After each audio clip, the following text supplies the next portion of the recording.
Baik teman-teman yang dimuliakan oleh Allah, alhamdulillah kita memasuki di hadis yang ke-31 ya hari ini. Silahkan seperti biasa kita baca bareng-bareng teman-teman. Ya, 1, 2, 3. An Sahl bin Sa'idi radhiyallahu anhu qala jaa rajulun ila nabi sallallahu alaihi wasallam faqala ya Rasulullah dullani ala amalin idza amiltuhu ahabbanillah wa ahabbani الناس فقال ازهد في الدنيا يحبك الله وازهد فيما في أيدي الناس يحبك الناس.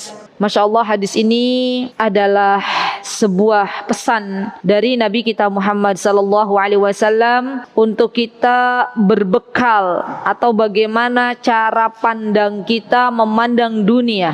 Karena sejatinya subhanallah, barang siapa yang ingin dicintai oleh Allah Subhanahu wa taala, maka jangan jadikan dunia itu ada di hatinya. Kita insyaallah akan membahas satu persatu teman-teman dari mulai perawi hadis ini. Teman-teman yang dimuliakan oleh Allah, Sahal bin Sa'ad As-Sa'idi, kalau saya merujuk kepada kitab Syiar A'lamun Nubala, qadarullah kitabnya itu lumayan berat, jadi saya pakai yang e-book aja.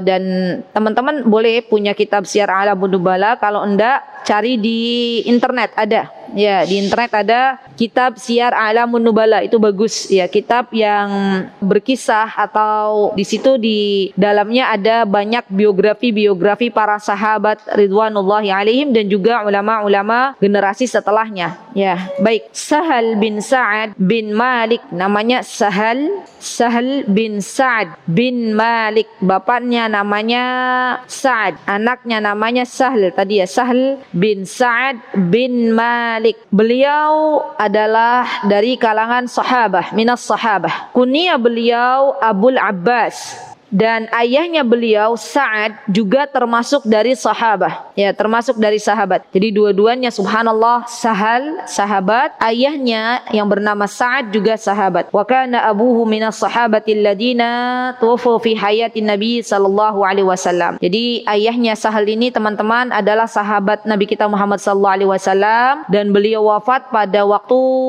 Rasulullah sallallahu alaihi wasallam masih hidup. Dan Sahl bin Sa'ad ini juga teman-teman, beliau seorang perawi hadis, ya, perawi hadis, dan beliau Masya Allah Tabarakar Rahman. Tadi kalau kita lihat di sini As-Sa'idi ini berasal dari kabilahnya, ya, kabilah, dan orang Arab itu biasanya memang terkenal dengan nama kabilahnya. Beliau kalau kita tarik garis nasabnya namanya Sahal bin Sa'ad bin Malik bin Khalid bin Sa'labah bin Harithah bin Amru bin Khuruz bin Sa'adah bin Ka'ab bin Al-Khazraj Al-Ansari As-Sa'idi. As-Sa'idi itu nama kabilahnya. Teman-teman tulis aja As-Sa'idi. As-Sa'idi itu nama kabilahnya Sahal, dan nama kabilahnya beliau As-Sa'idi berasal dari kalangan suku Khazraj. Jadi As-Sa'idi ini bagian dari suku Khazraj. Khazraj itu teman-teman adalah suku yang sangat besar. Waktu itu kalau kita lihat sirahnya Nabi kita Muhammad SAW, beliau menyatukan antara kabilah mana dan kabilah mana, sehingga jadilah Ansar, kabilah Aus dan Khazraj. Ya, jadi Khazraj itu adalah suku yang besar. Di dalamnya ada kabilah-kabilah kecil. Kabilah kecil tersebut ada yang bernama Bani Sa'idi. Nah, Bani Sa'idi ini adalah Bani itu kabilah, suku kecil yang ada pada Sahal bin Sa'ad As-Sa'idi. Di Sahal bin Sa'ad ini berasal dari suku As-Sa'idi, di mana suku As-Sa'idi ini bagian dari Khazraj, dan Khazraj ini akhirnya setelah Rasulullah SAW menyatukan dengan Aus, akhirnya jadilah Ansar. Tahu Ansar teman-teman? Ansar itu adalah orang-orang yang mendiami Madinah. Jadi orang-orang yang mana dulu suku aslinya orang-orang penduduk Madinah, setelah Rasulullah SAW menyatukan persaudaraan namanya Ansar. Ya, baik. Sahal bin Sa'ad ini teman-teman, beliau diberikan usia yang panjang, wa tala umrih. Jadi usianya panjang. Subhanallah. Subhanallah. Sampai beliau di dalam hidupnya pernah bertemu Adroka. Adroka itu pernah berjumpa dengan Hajjaj bin Yusuf. Hajjaj bin Yusuf. Teman-teman, boleh kita baca kisah-kisah para generasi setelah sahabat, setelah Khulafaur Rasyidin. Nanti teman-teman akan menemui seorang pemimpin namanya Hajjaj bin Yusuf. Ya.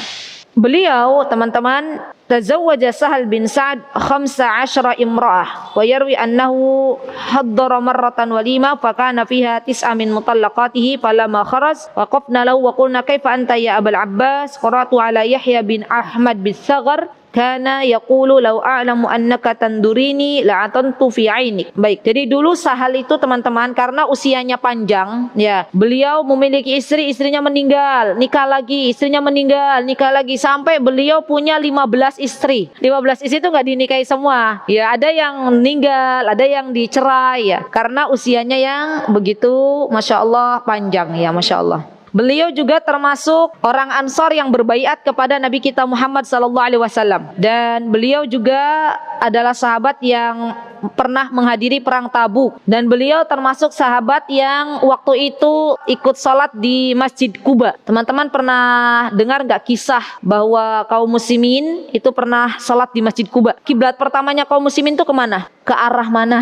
Kalau Mekah yang sekarang itu kan kiblat kedua, betul, ke arah Baitul Maqdis. Ya, Baitul Maqdis sama Baitul Maqdis, Masjidil Aqsa itu kiblat pertama. Setelah itu Allah Subhanahu wa taala memerintahkan untuk ke arah Ka'bah yang saat ini kaum muslimin mereka kalau salat menghadapnya ke arah kiblatnya Ka'bah, ya, ke Makkatul Mukarramah. Baik. Nah, teman-teman yang dimuliakan oleh Allah, beliau ya Masya Allah Tabarakar Rahman, Yahya bin Ma'in ya pernah menceritakan bahwa Rasulullah SAW juga pernah memuji Sahal bin Sa'ad ini. Pernah memuji juga saudara-saudaranya Sahal bin Sa'ad. Jadi saudara-saudaranya Sahal bin Sa'ad termasuk para wanitanya, saudara-saudaranya beliau, saudarinya juga yang ikut berbaiat kepada Nabi kita Muhammad SAW.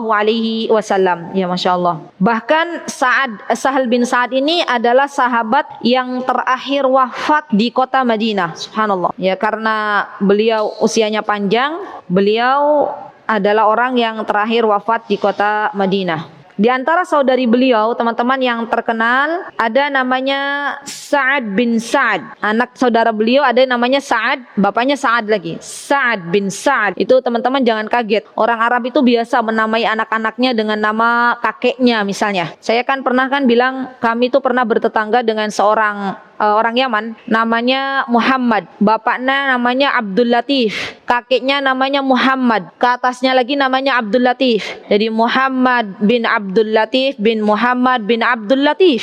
Ya, dan itu biasa mereka. Kalau kita di Indonesia kan, mosoyo nama kakek sama kayak nama cucunya gitu kan cari nama yang lain gitu ya. Dan mereka tuh biasa. Ini nama anak dan nama bapak sama juga, Sa'ad bin Malik. Masya Allah. Baik. Kemudian teman-teman yang dimuliakan Allah, Sa'ad bin Sa'ad ya, beliau pernah melihat Nabi kita Muhammad SAW ketika menaiki mimbar ya, dan beliau pernah mengutus Nabi kita Muhammad SAW seorang sahabat kepada seorang wanita Ansar. Kemudian beliau juga termasuk orang yang dekat dengan Rasulullah SAW. Masya Allah ya. Jadi yang menyaksikan bagaimana mimbarnya Rasulullah SAW, termasuk yang meriwayatkan hadisnya adalah Sahal bin Sa'ad ini. Masya Allah. Sebagaimana dikatakan bahwa mimbarnya Rasulullah SAW itu seperti apa teman-teman? Yang teman-teman pernah ke Raudhah bisa lihat bentuknya mimbar Rasulullah SAW. Apakah berbentuk podium?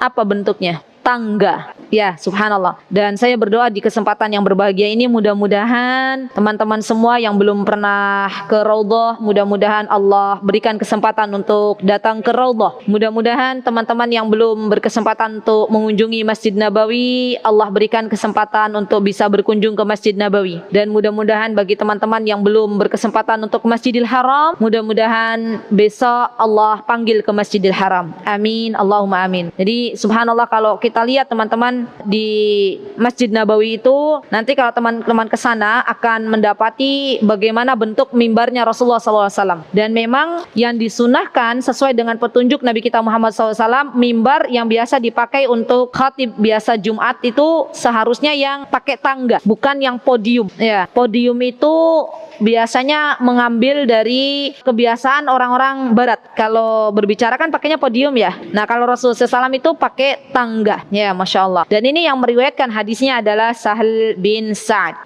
Baik, sebelum ada mimbar, ya Rasulullah SAW itu biasa berkhutbah dekat dengan sebatang pohon. Kemudian setelah datang mimbar tersebut dan menggantikan pohon tersebut, maka pohon pun menangis. Ya, subhanallah, menangis dengan suara keras hingga suaranya terdengar seperti unta hamil yang hampir melahirkan. Masya Allah. Kemudian Rasulullah SAW turun dari atas mimbar, meletakkan tangannya di atas pohon tersebut agar pohon tersebut diam, tidak menangis, dan pohon tersebut akhirnya tidak menangis. Allahu Akbar. Lihat teman-teman, ini adalah mukjizat yang Allah Subhanahu wa taala berikan kepada Rasulullah SAW, bisa mendengar suara tangisan pohon, dan pohon teman-teman bisa menangis. Ya subhanallah. Sedih karena biasanya dipakai bersandar oleh Rasulullah SAW ketika beliau menyampaikan petuah-petuahnya, menyampaikan nasihat-nasihatnya. Setelah ada mimbar baru, pohonnya ditinggal dan pohonnya sedih. Subhanallah. Lihat bagaimana pohon mencintai Rasulullah Sallallahu Alaihi Wasallam. Allahu Akbar. Dan kita lihat ya Masya Allah teman-teman, bukan hanya saja pohon yang mencintai Rasulullah SAW, hampir semua yang ada di muka bumi semuanya mencintai Nabi kita Muhammad Sallallahu Alaihi Wasallam. Baik, alhamdulillah kita sudah selesai dari Sahal bin Sa'ad, dan beliau diwafatkan oleh Allah Subhanahu wa taala pada tahun 91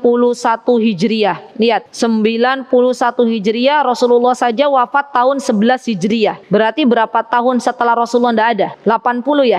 80 tahun beliau masih hidup sepeninggal Rasulullah sallallahu alaihi wasallam. Subhanallah. Baik, beliau mengatakan, kata beliau, ja'a rajulun, beliau berkisah, mengisahkan apa yang beliau lihat, datang seorang laki-laki. Rajulun, kalau ada kata rajulun berarti ini laki-laki, ya. Dan laki-laki ini mendatangi Rasulullah sallallahu alaihi wasallam. Kemudian berkata, "Ya Rasulullah." Dan ini menunjukkan bahwa laki-laki ini memiliki adab, ya, bukan mengatakan ya Muhammad, tapi mengatakan ya Rasulullah. Wahai Rasulullah, dullani ala amalin. Masya Allah, ini juga menunjukkan semangatnya beliau terhadap kebaikan. Dullani, dullani itu tunjukkan kepadaku. Ini bisa teman-teman, metode ini kita pakai ketika kita ingin mengetahui sesuatu yang kita belum ketahui. Ya, dullani. Apa itu dullani? Tunjukkanlah kepadaku. Ala amalin, terhadap sebuah amal. Dan ini menunjukkan bahwa laki-laki ini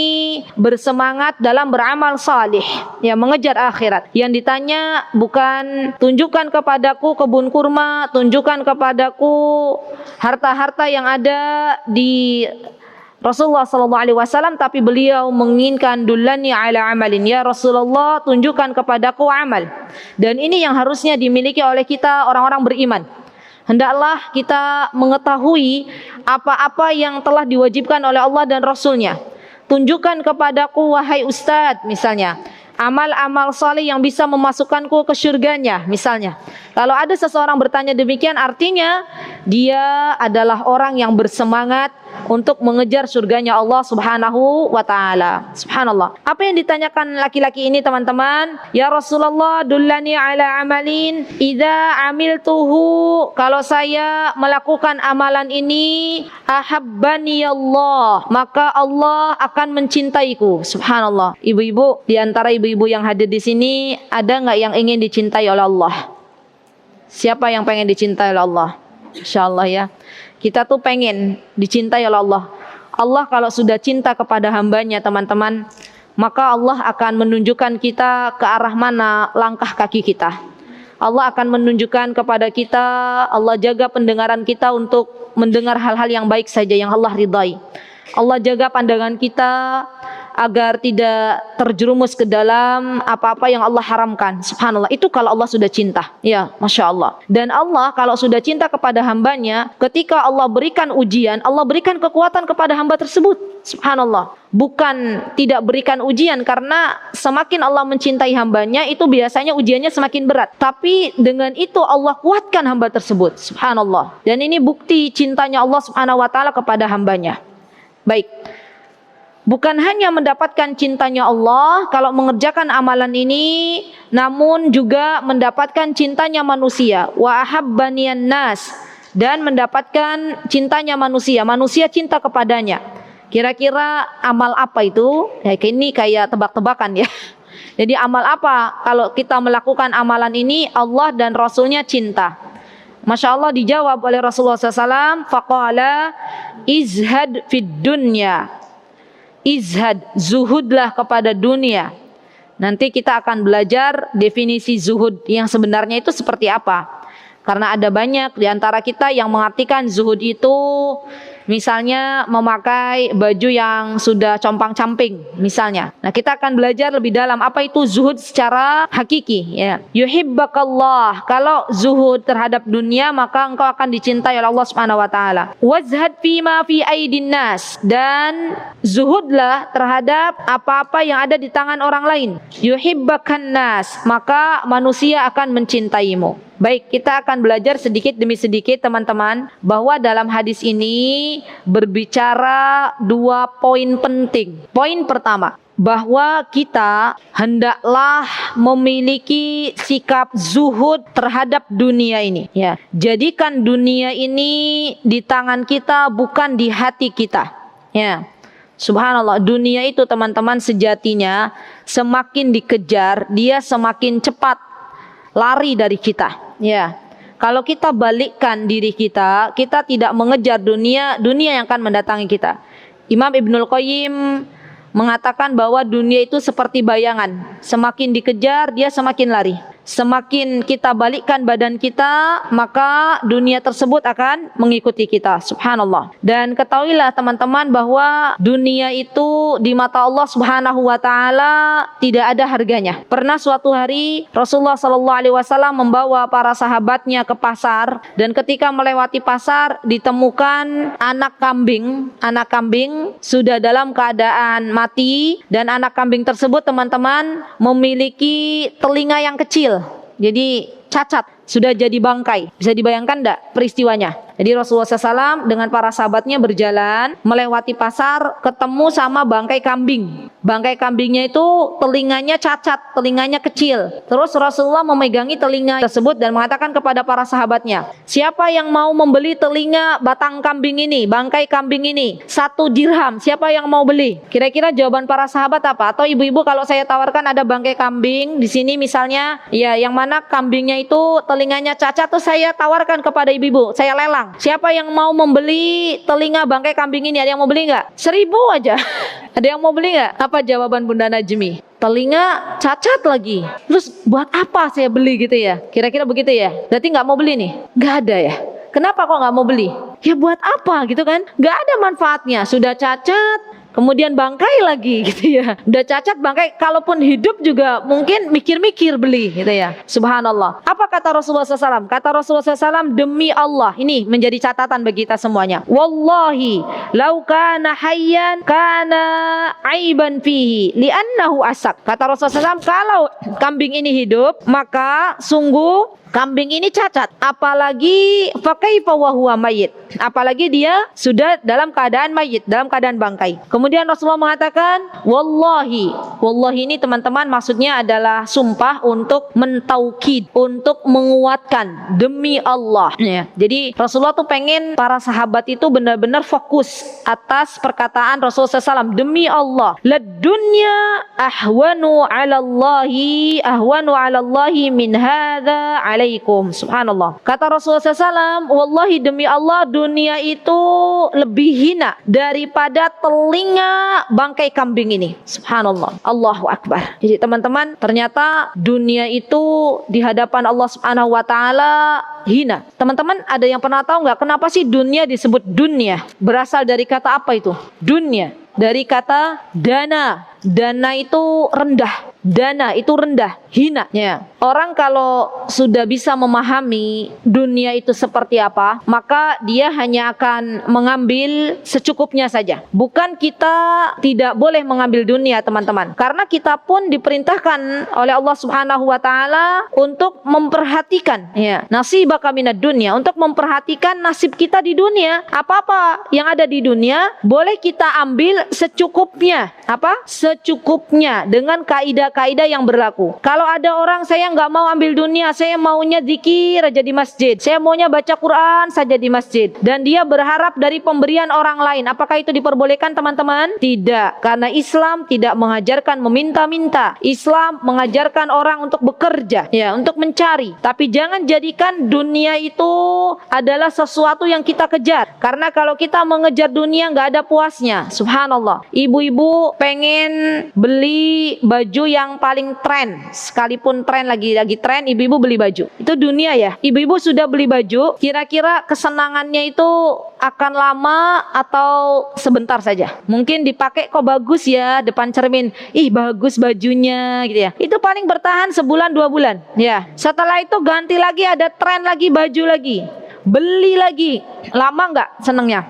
Enggak. Sama, bapak-bapak juga sama. Beli motor beli, dipakai 2 bulan, setelah itu ganti lagi. Mobil pertama beli mobil second misalnya ya, mobil kecil gitu ya. Dia sudah pakai, lihat kawannya lebih besar lagi mobilnya, pengen lagi mobil yang lebih besar. Subhanallah. Itulah manusia. Dunia kalau kita kejar-kejar nggak ada habisnya, Bu. Bahkan barang siapa yang tujuannya hanya dunia, maka Allah akan cerai-beraikan dunia tersebut. Subhanallah. Jadi benar-benar dunia ini melalaikan manusia dari mengingat Allah Subhanahu wa taala. Nah, sekarang kita akan bersama-sama membahas apa itu arti zuhud sebenarnya. Dari Yunus bin Maisarah, ada perkataan dari Yunus bin Maisarah. Beliau pernah mengatakan, kata beliau, zuhud yang dimaksud terhadap dunia itu bukan mengharamkan sesuatu yang halal, dan bukan pula menyia-nyiakan harta benda. Jadi kalau memang itu halal, boleh kita makan. Kalau memang itu halal, jelas boleh kita ambil. Jangan mengharamkan sesuatu yang sudah dihalalkan oleh Allah Subhanahu wa taala. Misalnya apa ibu-ibu? Sesuatu yang dihalalkan oleh Allah tapi kita nggak mau ambil. Misalnya apa? Ikan di lautan. Ikan di lautan tuh halal nggak? Boleh nggak kita ambil? Boleh nggak kita makan? Boleh. Maka jangan kita haramkan. Karena ketika kita menghalalkan sesuatu yang halal, mengharamkan sesuatu yang haram, itu disebut dengan zuhud. Jadi zuhud itu definisinya menurut Yunus bin Maisarah, menghalalkan sesuatu yang telah Allah halalkan. Kalau Allah katakan ini halal, maka kita halalkan. Kalau Allah katakan ini haram, maka kita haramkan, walaupun hanya sedikit barang haramnya. Contoh misalnya ibu-ibu, ada di antara ibu-ibu, mohon maaf sekali, yang kurang memperhatikan adanya benda haram di dalam makanannya. Misalnya sudah dicampur dengan khamr, misal. Maka ini juga tidak boleh. Khamr itu barang setetes pun tidak boleh, apalagi sudah dicampur dalam makanan. Jadi kita mengharamkan sesuatu yang haram itu kan tapi sedikit, Ustazah. Subhanallah, yang haram itu sedikitnya saja tidak boleh, apalagi banyak. Jadi benar-benar kita menghalalkan sesuatu yang halal, mengharamkan sesuatu yang haram, itulah zuhud. Nah, itu dia. Pengertian zuhud itu adalah menghalalkan sesuatu yang telah Allah halalkan, mengharamkan sesuatu yang telah Allah haramkan. Baik, masih perkataannya Yunus bin Maisarah, beliau mengatakan arti zuhud juga, kata beliau, adalah engkau lebih yakin terhadap apa yang ada di tangan Allah daripada apa yang ada di tanganmu sendiri. Subhanallah. Kita ini lebih yakin apa yang ada di tangannya Allah Subhanahu wa taala daripada apa yang ada di tangan kita. Semua yang ada di tangan kita saat ini itu adalah titipan dari Allah Subhanahu wa taala. Jika Allah 2 menit lagi mau ambil, maka diambil oleh Allah Subhanahu wa taala. Jangan pernah risaukan apa-apa yang ada di tangan manusia. Jangan pernah risaukan apa-apa yang belum Allah titipkan kepada kita. Teruslah kita mengatakan bahwa jikalau Allah benar-benar rizkikan kepada kita, maka itu adalah rizki dari Allah Subhanahu wa taala. Bu, yang namanya namanya kebahagiaan, yang namanya nikmat itu bukan seberapa banyak harta yang kita miliki.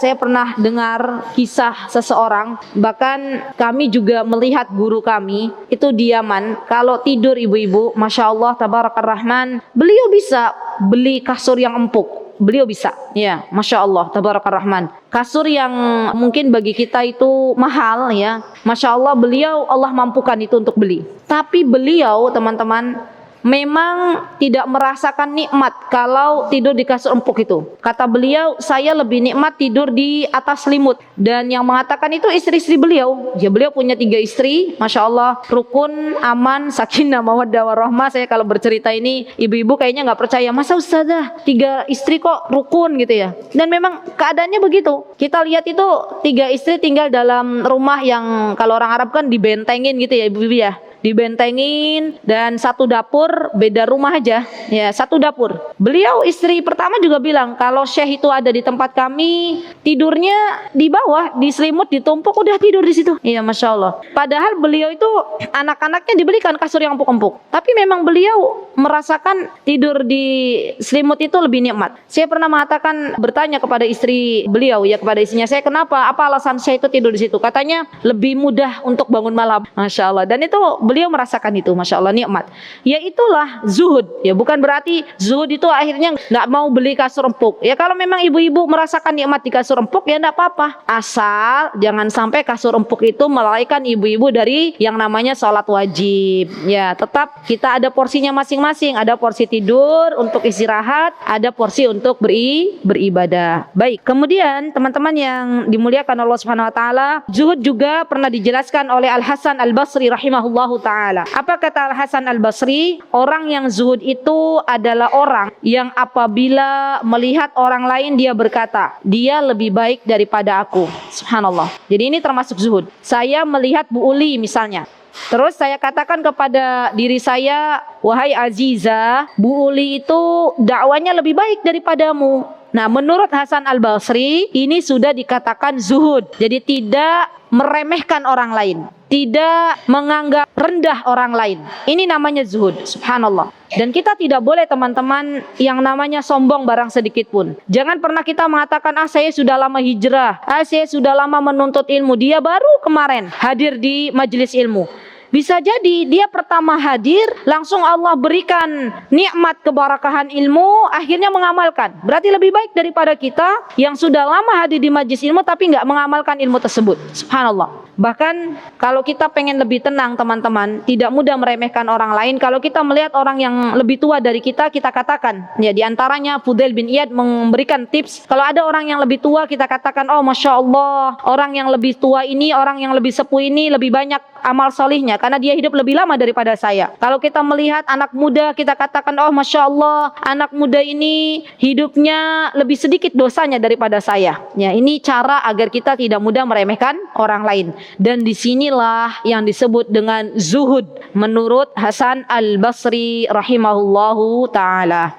Baik, kemudian definisi zuhud menurut Wuhaib bin Al-Ward, beliau mengatakan bahwa zuhud di dunia ini ketika engkau tidak putus asa terhadap apa yang tidak engkau raih, ya, dan juga tidak senang dengan apa yang datang kepadamu, ya, karena biasanya manusia ini kalau ada sesuatu yang datang kepada kita itu senangnya luar biasa, ya kita biasa-biasa saja. Ya, Wuhaib mengatakan bahwa zuhud itu adalah ketika kita tidak putus asa terhadap apa-apa yang tidak kita raih. Ya, kita tidak boleh baperan, kita tidak boleh langsung bersuudzon kepada Allah Subhanahu Wa Taala ketika Allah belum memberikan sesuatu kepada kita. Ya, misal contohnya ada pasangan hidup sudah lama menikah belum dikasih mong-mongan, maka kalau dia zuhud, kata Wuhaib, ya, dia ridho dengan apa yang Allah tentukan untuknya. Apa-apa yang belum beliau raih, maka disyukuri, alhamdulillah. Ini merupakan ketetapan dari Allah Subhanahu wa taala. Dan orang yang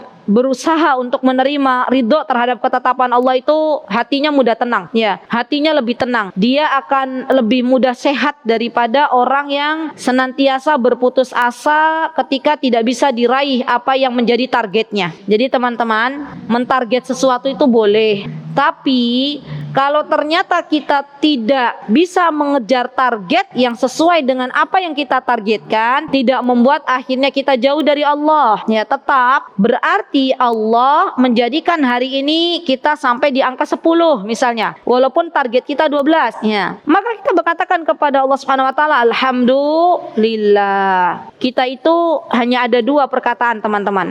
Kalau kita mendapatkan sesuatu yang kita impikan, kita katakan alhamdulillahilladzi bi ni'matihi tatimmus shalihat. Kalau kita mendapatkan sesuatu yang mungkin sudah lama kita impikan baru kita dapatkan, apa kita katakan? Alhamdulillahi ala kulli hal. Atau kita berdoa belum kita dapatkan, maka kita ucapkan apa? Alhamdulillahi ala kulli hal. Jadi dua-duanya bersyukur kepada Allah Subhanahu wa taala. Seperti tadi, mic ada gangguan, kita katakan alhamdulillahi ala kulli hal. Mic bunyi, kita katakan alhamdulillahilladzi bi ni'matihi tatimmus shalihat. Jadi subhanallah, semua itu baik untuk kita semuanya. Teman-teman yang dimuliakan Allah, arti zuhud sudah ada berapa definisi itu? 3. Baik, yang keempat adalah definisi dari Sufyan Ats-Tsauri. Ini bagus nih, Sufyan Ats-Tsauri seorang ulama dari kalangan tabi'in. Beliau juga seorang ulama yang sangat luar biasa, yang dikenal dengan adabnya yang begitu tinggi, yang Masya Allah. Beliau mengatakan, Sufyan Ats-Tsauri, beliau mengatakan bahwa zuhud di dunia ini adalah pendek angan. Pendek angan tuh teman-teman, jangan kita kadang kan berangan-angan. Yang panjang itu berarti nggak zuhud. Jadi kalau misalnya apa yang Allah beri kita nikmati, apa yang Allah tidak beri tidak kita cari.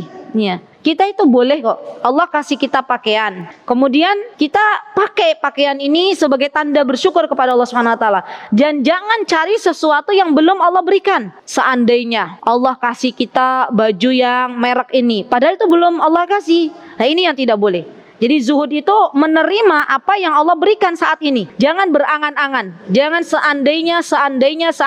Karena pintu seandainya itu membuka pintu-pintu setan, teman-teman. Ya, kalau Allah kasih sekarang seorang suami yang tipe A, ya sudah kita terima, alhamdulillah. Jangan katakan seandainya. Seandainya dulu saya tidak menikahi suami saya, seandainya saya menikah dengan fulan, subhanallah. Itu akan membuka pintu-pintu setan setelahnya. Ya.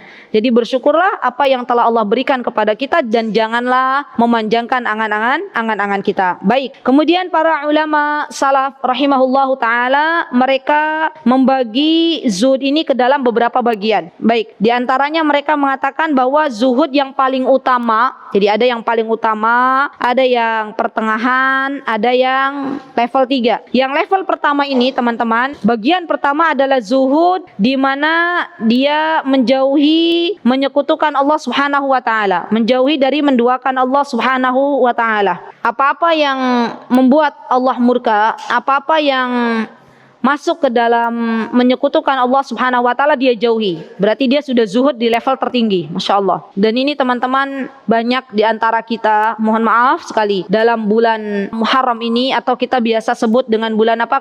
Bulan Syuro. Ya, itu kemarin saya di Godean, saya tanya kepada ibu-ibu, kalau bulan Syuro itu biasanya identik dengan apa? Jawabannya hampir serempak dengan mistik. Ya, ibu-ibu di sini ada yang jawab begitu nggak? Kalau sudah bulan Syuro itu identik dengan apa? Nggak boleh menikahkan anaknya. Ada kan yang berkeyakinan seperti itu? Terus apa lagi? Seharusnya jangan berbicara masalah mistik. Harusnya kita mengatakan, memotivasi saudara kita untuk banyak-banyak beramal salih. Karena yang beramal salih di bulan Muharram ini, Allah lipat gandakan pahalanya. Ya, teman-teman, di negara kita yang tercinta ini, subhanallah, masih banyak klenik-klenik. Ya. Kalau kita tahu ada di depan mata kita, jangan kita diam saja. Jangan kita justru mengiyakan, mengikut tradisi yang sudah ada. Kita coba untuk bantu mereka berpikir secara logis.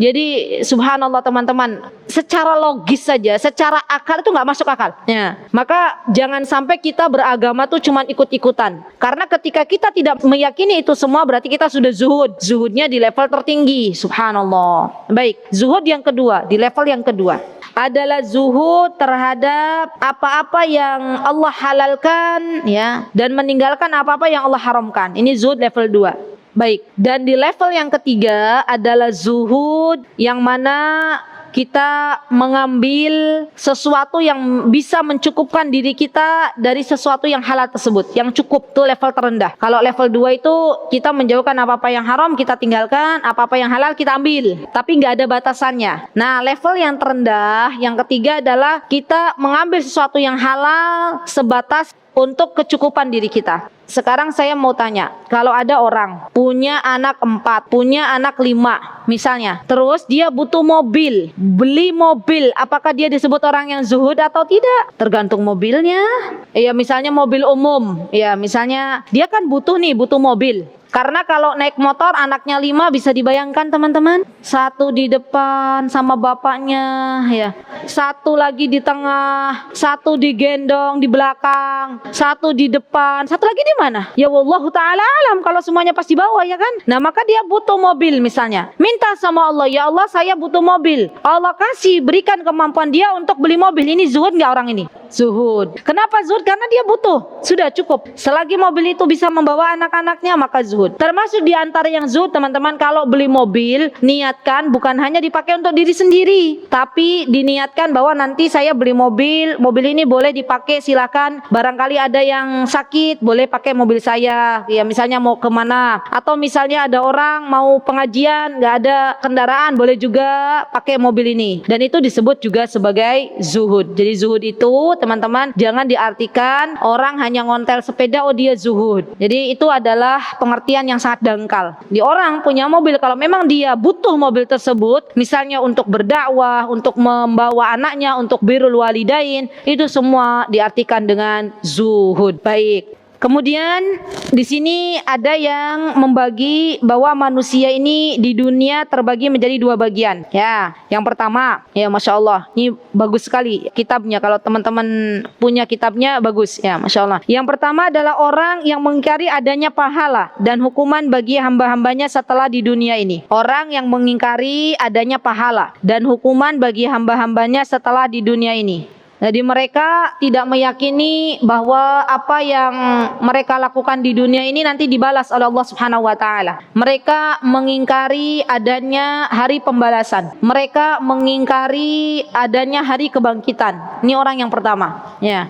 Orang yang kedua adalah orang yang mengakui adanya balasan dan hukuman setelah kematian. Jadi golongan yang kedua ini orang yang dia meyakini bahwa apa yang kita perbuat di dunia ini pasti ada hukuman yang akan Allah beri nanti di akhirat. Ketika kita berbuat baik, Allah akan berikan balasan. Ketika kita berbuat buruk, Allah pun akan berikan balasan. Baik. Orang yang pertama ini teman-teman, biasanya orang-orang yang tidak meyakini adanya hari pembalasan, mereka hidup di dunia seenaknya saja. Ya hampir sama dengan hewan. Mohon maaf ya, mereka tidak tahu batasan-batasan atau sesuatu yang telah Allah tetapkan. Mereka langgar, mereka ambil dunia ini dengan hawa nafsunya. Mereka tidak paham bahwa apa yang mereka ambil dari dunia ini kelak besok akan ada sesuatu yang ditanya oleh Allah Subhanahu wa taala. Karena kita paham teman-teman bahwa di antara pertanyaan yang Allah Subhanahu wa taala ajukan kepada kita kelak nanti di akhirat adalah tentang dunia ini, tentang harta, ya. Dan kita tahu yang namanya dunia ini bukan sebatas harta. Anak-anak akan ditanya oleh Allah Subhanahu wa taala, jabatan akan Allah tanya, ilmu akan Allah tanya, kepemimpinan kita di rumah akan Allah tanya, semua yang kita lakukan di dunia ini akan Allah tanya kepada kita masing-masing. Nah, orang yang pertama ini mereka yang hidup di dunia sesuai dengan hawa nafsunya. Kenapa? Karena mereka nggak paham, mereka nggak tahu bahwa semua itu akan dibalas oleh Allah Subhanahu wa taala. Ya. Mereka tidak tahu kewajiban kepada Allah, mereka tidak tahu kewajiban kepada keluarganya, mereka tidak tahu kewajiban kepada tetangganya. Mereka hidup seenaknya sendiri. Ya, orang-orang yang seperti ini biasanya lebih mendahulukan egonya daripada syariat. Ya, subhanallah. Dan orang yang kedua, yang tadi saya katakan bahwasanya manusia itu terbagi menjadi 2, adalah orang-orang yang dia biasanya berhati-hati dalam menapaki dunia ini. Subhanallah. Jadi berhati-hati, tidak terlalu kemerungsung gitu. Berhati-hati, dia melihat, oh yang ini halal dia pakai, oh yang ini haram dia tinggalkan, oh yang ini syubhat dia tinggalkan. Ini orang yang berhati-hati menapaki dunia, menjadikan bahwasanya kehidupan di dunia ini adalah wasilah untuk dia bisa sampai ke akhirat nanti. Subhanallah. Baik. Orang-orang yang mengakui adanya balasan dari Allah Subhanahu wa taala, ini juga para ulama membagi ke dalam 3 bagian. Ya, tadi yang poin yang kedua tuh dibagi lagi menjadi 3. Ya. Yang pertama adalah orang-orang yang bersegera kepada kebaikan. Ini levelnya tertinggi nih. Orang-orang yang bersegera terhadap segala amal salih, lari. Kalau ada amal salih, fastabiqul khairat. Ya. Subhanallah, semoga kita dimasukkan ke dalam golongan yang seperti ini. Kalau ada amal solih di depan dia tidak berpikir 1000 kali. Dia yakin bahwa Allah yang akan menggantinya. Dia yakin bahwa Allah yang akan membalasnya. Subhanallah. Biasanya orang-orang yang demikian itu dilembutkan hatinya oleh Allah Subhanahu wa taala, mudah menangis. Ya, kalau ada dia melakukan maksiat itu mudah untuk diingatkan. Subhanallah. Dan subhanallah, orang-orang yang seperti ini jumlahnya sedikit. Ya. Nanti yang banyak itu yang kedua. Yang kedua ini jumlahnya banyak. Poin yang kedua dibagi lagi tadi menjadi 3. Yang kedua adalah orang yang di tengah-tengah. Nah, ini tengah-tengah. Orang-orang yang mengambil dunia dari jalannya yang mubah, yang melaksanakan kewajiban-kewajiban dan mencukupkan untuk kewajiban tersebut saja. Jadi menggugurkan kewajiban sudah cukup. Kan ada kan di antara kita dia muslim, yang penting saya sudah sholat, begitu kan? Banyak toh. Puasa Ramadan, yang penting saya sudah puasa. Ada toh banyak. Nah, ini level berapa masuknya? Level 2. Ya, dari poin yang kedua level 2. Kalau level pertama dia pengen nambah. Oh, saya sudah sholat wajib, pengen ditambah dengan sholat sunnah. Oh, saya sudah puasa Ramadan, pengen ditambah dengan ibadah-ibadah puasa sunnah lainnya. Ya. Oh, saya sudah zakat fitrah, maka ditambah lagi dengan sedekah. Ya, ini derajat level pertama. Kalau level kedua, saya sudah mengeluarkan zakat mal, saya sudah mengeluarkan zakat fitrah, sudah cukupnya. Paling banyak yang mana? Manusia, ibu-ibu. Level pertama apa level kedua? Level kedua. Level yang ketiga, manusia yang mengimani adanya hari pembalasan, itu adalah manusia yang dia menjadikan dunia lebih dari akhirat. Jadi tujuannya adalah dunia saja. Dia tahu bahwa semua akan dibalas oleh Allah. Dia sadar. Tapi dia lebih mengagungkan dunia daripada akhiratnya. Ada nggak orang ngoyo kerja, Bu? Dari pagi sebelum matahari terbit sampai matahari tenggelam dia kerja ngejar dunia, ada nggak? Ada nggak? Ada. Dia lupa bahwa di situ ada kewajiban dia untuk mendidik anak-anaknya, mendidik istrinya. Dia lupa bahwa sejatinya yang namanya nafkah itu bukan cuma materi, tapi juga nafkah batin, nafkah pelajaran-pelajaran, pengajaran-pengajaran agama harus diberikan kepada anak istri. Orang-orang yang biasa mengejar dunia dari pagi sampai sore itu biasanya mengalami kelelahan yang sangat luar biasa. Ya, kenapa? Karena memang dunia itu lelah, Bu. Dunia itu kalau dikejar itu lelah. Subhanallah, teman-teman. Nih, tanda kalau teman pengen lihat di suatu kampung misalnya. Di situ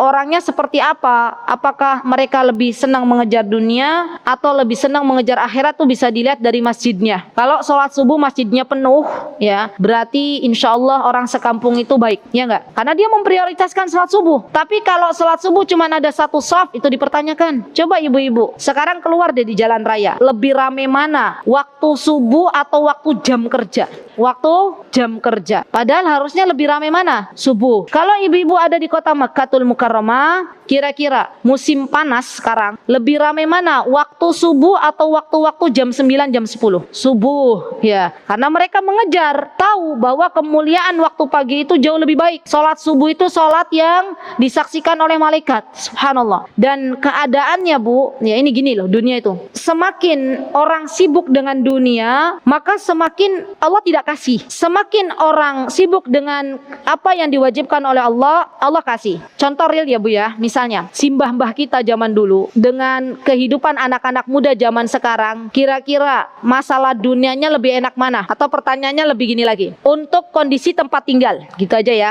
Lebih jembar mana? Lebih luas mana? Apakah lebih luas rumahnya simbah-mbah zaman dulu atau rumahnya anak-anak zaman sekarang? Kenapa? Kenapa alasannya? Coba lihat, subhanallah, saya kalau ke arah Berbah itu, Bu, kita kan biasanya lewat Sekar Marsuli, terus kita tuh masih banyak nggak lewat jalan raya, jalan pintas itu, kita tuh masih banyak melihat orang-orang rumah zaman dulu tuh, bahkan rumah sama halamannya gedean halamannya. Ya, kata suami saya pas kita lagi jalan tuh, ya Allah, kalau Simba zaman dulu tuh rumah sama halamannya jembaran halamannya. Kalau anak zaman sekarang itu halaman sudah dijadiin rumah. Ya, subhanallah. Sekarang kalau kita tahu Simba zaman dulu itu subhanallah rumahnya jembar-jembar, dan Rasulullah SAW mengatakan di antara kenikmatan yang Allah berikan di dunia kepada hambanya, di antaranya ibu-ibu, istri solihah, rumah yang luas, markab itu kendaraan yang bagus. Itu nikmat dari Allah Subhanahu wa taala. Ya. Dan subhanallah, simbah-mbah zaman dahulu, teman-teman, apakah mereka ngoyo ke sawah sebelum matahari terbit? Ada nggak simbah-mbah zaman dulu ke sawahnya sebelum matahari terbit? Kan enggak ada. Mereka biasanya subuh kemana? Masjid. Nunggu sampai syuruk baru pulang. Begitu kan? Sebelum matahari tenggelam mereka ada di rumah nggak? Ada.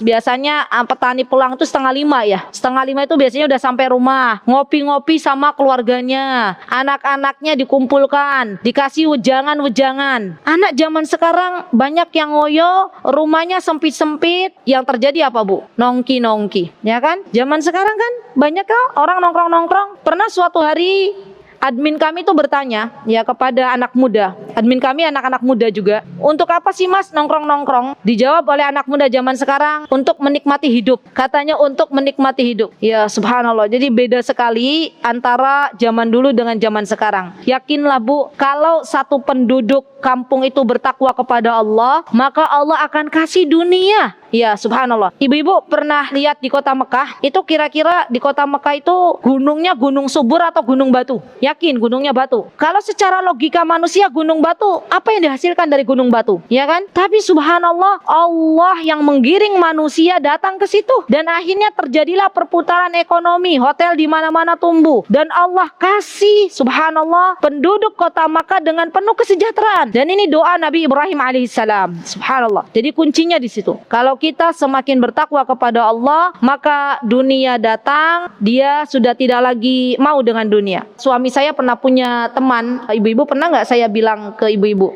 orang travel. Jadi dulu ada kawannya dari Jakarta itu datang ke Jogja, hanya pengen nunggang delman, naik delman. Ditanya oleh suami saya, kenapa Pak kok ke Jogja bela-bela nih pengen naik delman? Ustadz, saya tuh sudah sering naik pesawat, bahkan mungkin sepekan tuh berapa kali bolak-balik ya, dan itu sudah tahu rasanya naik pesawat tuh kayak gitu loh. Saya sudah pernah naik kapal, saya sudah pernah naik helikopter, katanya saya sudah pernah lah naik, dan itu sudah selesai. Saya sudah tahu rasanya, sudah cukup. Sekarang saya pengen naik delman. Ibu-ibu yang sekarang belum pernah naik pesawat, ada nggak pikiran saya tuh mau naik pesawat? Ada. Setelah naik pesawat, apa yuk kita langsung naik pesawat tuh ternyata enak, mesti ada jeneh toh Bu, bosen toh naik pesawat juga kayak gitu-gitu aja. Apalagi kalau pesawatnya mengalami turbulensi, yang duduk gitu ya, deg-degan gitu kan. Ternyata naik pesawat kayak gini lebih enak naik andong gitu ya. Subhanallah. Begitulah dunia, gambarannya begitu Bu. Jadi orang ketika Allah kasih dunia itu akan mencari yang lain, ya akan mencari kenikmatan yang lain, dan gak pernah habis, terus semakin dicari, semakin tidak bersyukur kepada Allah Subhanahu wa taala. Baik, ibu-ibu yang dimuliakan oleh Allah Subhanahu wa taala, sudah ya tadi dibagi menjadi 2. Nah, kemudian ada beberapa bagian sikap orang-orang yang telah mendapatkan dunia. Ya, dia mencari dunia sudah dapatnya. Apa di antaranya? Ada yang dia menggunakan dunia tersebut untuk lebih mendekatkan diri kepada Allah Subhanahu wa taala. Dia membagikan hartanya untuk orang lain. Dia membagikan hartanya untuk Islam, untuk kepentingan Islam dan kaum muslimin. Subhanallah. Seperti contohnya adalah Utsman bin Affan, Abdurrahman bin Auf. Dalam masalah dunia, Abdurrahman bin Auf itu kaya apa mboten, Bu? Kaya. Dalam masalah dunia, Utsman bin Affan itu kaya apa mboten? Kaya. Ibu-ibu kalau berdoa kepada Allah bagaimana doanya? Ya Allah, jadikan saya seperti Utsman bin Affan, ya, yang kaya raya. Coba berdoa kepada Allah begini, ya Allah, jadikan hamba berinfaknya seperti Utsman bin Affan. Ya Allah, jadikanlah hamba berinfaknya seperti Abdurrahman bin Auf. Bu, Allah itu maha mendengar apa yang ada di dalam hati kita. Kalau kita punya niat yang baik, Allah kasih jalan. Ya, ibu-ibu ada yang punya niat, ya Allah berikanlah dunia agar saya bisa menghajikan orang tua saya. Subhanallah, itu mulia nggak? Niat yang mulia nggak? Niat yang mulia. Ya Allah, berikanlah dunia agar saya bisa membangun masjid. Masya Allah, itu niat mulia Bu, niat mulia. Bahkan Syekh kami itu dulu bercerita kepada kami, doanya beliau, ya Allah berikanlah dunia kepada saya agar bisa memberikan makan dan pendidikan free kepada para thalabul ilm. Subhanallah, dan Allah kasih itu. Kami waktu di Yaman teman-teman, itu kami tidak membayar sepeser pun, bahkan kami diberi mukafaah setiap bulan itu kurang lebih waktu itu kalau dirupiahkan 500.000 ya. Dan bukan cuman satu keluarga, tapi banyak keluarga yang Syekh berikan mukafaah, Masya Allah, dari berbagai macam negara. Subhanallah. Dan ini doa beliau. Jadi teman-teman boleh berdoa kepada Allah, ya Allah berikan dunia kepada saya yang nanti dunia itu akan saya jadikan untuk bangun pondok pesantren. Ya, itu niat yang mulia, boleh. Ya. Atau teman-teman berdoa begini, ya Allah jangan jadikan saya mengejar dunia, tapi dunia yang mengejar saya. Wah, itu lebih keren lagi. Karena kalau dunia sudah mengejar teman-teman, kita tidak dijadikan budak oleh dunia. Beda kalau kita dijadikan budaknya dunia. Kita dari pagi muter ya sampai malam. Tapi itu tidak membuat hati kita tenang, tidak membuat semakin dekat dengan Allah Subhanahu wa taala. Sebenarnya teman-teman, subhanallah, Allah itu sudah kasih kita jatah masing-masing. Ya, tinggal kita berdoa kepada Allah Subhanahu wa taala, ya Allah, Engkau yang Maha Kaya, berikanlah apa yang ada di sisimu agar saya lebih bersyukur lagi kepada Engkau, agar saya lebih bermanfaat lagi untuk orang banyak. Ya, ini jenis yang pertama. Jenis yang kedua, manusia-manusia yang memandang dunia ketika ia mendapatkannya, maka ia mengeluarkannya sesuai dengan kehendaknya. Ia mengeluarkannya tanpa melihat apakah itu bermanfaat atau membawa bahaya. Insyaallah. Dan ini juga banyak dilakukan oleh hamba-hamba Allah. Ya, dapat dunia dipakai untuk berfoya-foya, dapat dunia pergi ke diskotik, dapat dunia pergi ke tempat maksiat, dapat dunia pergi ke tempat-tempat perjudian misalnya. Naudzubillah summa naudzubillah. Ini jenis kelompok yang kedua dalam menyikapi dunia. Kita mau yang pertama apa yang kedua? Yang pertama. Tapi syaratnya itu, kalau yang pertama jangan jadikan dunia di tangan kita, Bu. Jadikan dunia di hati kita. Apa yang kita infakkan di jalan Allah, itulah harta kita yang sesungguhnya. Apa yang kita tumpuk selama ini bisa jadi itu adalah harta anak-anak kita yang akan kelak menjadi harta warisan. Subhanallah. Kalau misalnya kita infakkan harta kita di jalan Allah, kita akan berjumpa kembali dengan harta kita. Subhanallah. Tapi kalau kita menyimpan-nyimpannya, kita menumpuk-numpuknya, bisa jadi itu harta suami kita. Kita meninggal dunia, tidak bisa dibawa hartanya.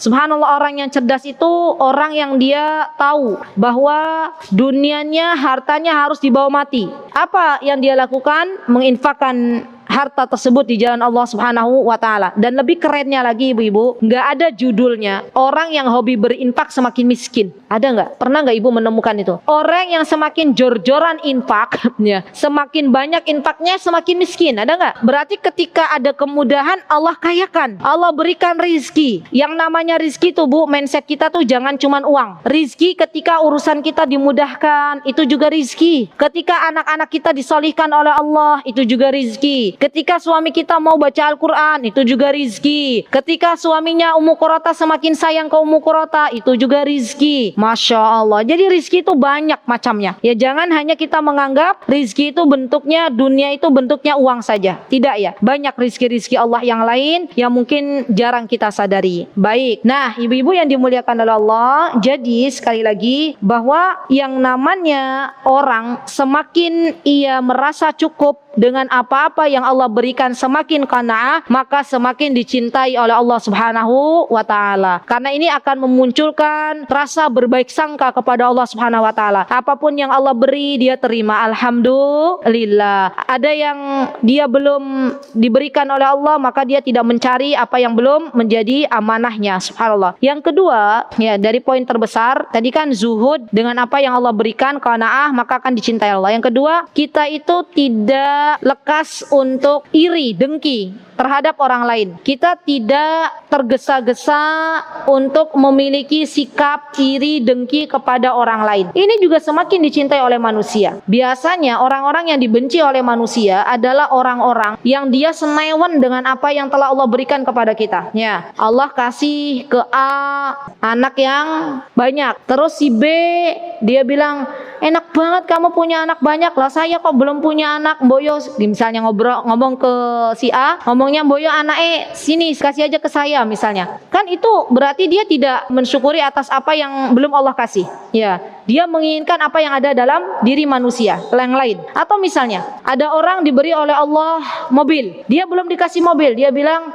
misalnya, saya mau menjadikan mobilnya dia kempes. Itu dengki nggak? Hasad nggak? Hasad. Orang-orang yang seperti ini semakin dicinta atau semakin dibenci? Semakin dibenci. Kenapa? Karena dia membahayakan orang lain. Jadi yang namanya dengki, yang namanya iri itu nggak ada manfaatnya sama sekali. Justru subhanallah teman-teman, orang yang memiliki hati dengki, orang yang memiliki hati iri, itu hidupnya nggak pernah tenang. Dia lebih mudah terbakar, ya, dengan apa yang dilihat dari yang di sisinya atau yang di sekitarnya. Kalau ada orang lain dikasih sama Allah, dia panas, ya. Kalau ada orang lain diberikan kenikmatan oleh Allah, dia langsung menyalahkan Allah Subhanahu wa taala. Nggak akan tenang hatinya. Justru orang-orang yang tenang itu orang-orang yang dia bisa mensyukuri atas nikmat Allah dan tidak mendengki dengan apa-apa yang Allah beri kepada hambanya yang lain. Jadilah kita hamba-hamba Allah yang apabila kita melihat kenikmatan ada pada diri orang lain, kita doakan. Ya, ada orang diberikan rumah oleh Allah Subhanahu wa taala,